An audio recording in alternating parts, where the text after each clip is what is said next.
সেটা হলো ওই যে কোরআনের একটা আয়াত আছে সম্পদ বন্টন, লিযযাকারি মিসলু হাযিল উনসাইন, লিযযাকারি মিসলু হাযিল উনসাইন। প্রত্যেক পুরুষ পাবে কয়জন নারীর সমান, মানে একজন নারী পাবে দুইজন, মানে দুইজন পুরুষ যা পাবে একজন নারী তার কি পাবে, অর্ধেক পাবে। তো বলতেছে এখানে তো ইসলাম কি করলো, নারীর প্রতি বৈষম্য করলো। এখন সে এক জায়গাতে দেখেছে, বাকি জায়গাও তো দেখতে হবে। একজন পুরুষ সম্পদ পাইছে শুধু তার বাপ থেকে, কিন্তু একজন নারী বাবা থেকে পাচ্ছে, আবার স্বামী থেকে পায় না। যদি বলেন স্বামী থেকে পায় না, মাঝে মাঝে তার ভাইও দেয় খুশি হয়ে, মাঝে মাঝে তার ছেলেরাও খুশি হয়ে দেয়। তাইলে একজন পুরুষ তার পাওয়ার জায়গা কয়টা, আর একজন নারীর কি একটা?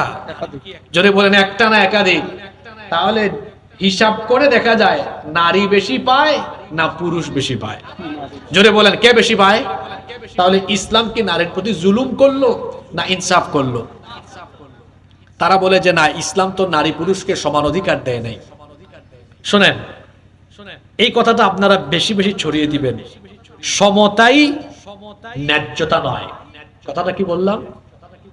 সমতাই ন্যায্যতা নয়, বরং যার যতটুকু প্রাপ্য তাকে ততটুকু দিতে হবে। নারী পুরুষ যদি সমানই আপনি হিসাব করেন, আচ্ছা বলেন তো কাপড় দিয়ে হিসাব করেন, একজন পুরুষের যে পরিমাণ কাপড় লাগে, এই কাপড় এই পরিমাণ এতটুকু সমান সমান করে নারীকে দিলে এটা কি নারীর সতর বা তার ইজ্জত আব্রু ঢাকার জন্য যথেষ্ট হবে?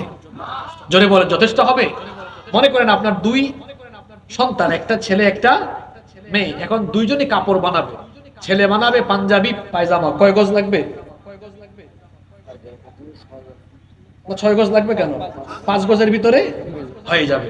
কিন্তু একটা মেয়ে 3 পিস বানাবে, তারপরে বুরখা বানাবে, তার কি 5 গজে হবে?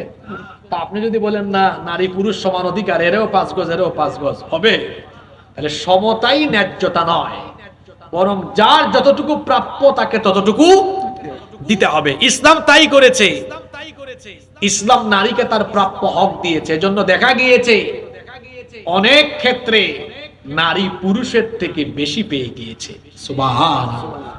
একটু পরে আমাদের পয়েন্ট আসতেছে, যেমন বাবা আর মা, মা আর বাবা, এই দুজনের মধ্যে পিতা মাতার, পিতা এবং মাতা, মা আর বাবা, এই দুজনের মধ্যে বাবার চাইতে মায়ের হক কয় গুণ বেশি?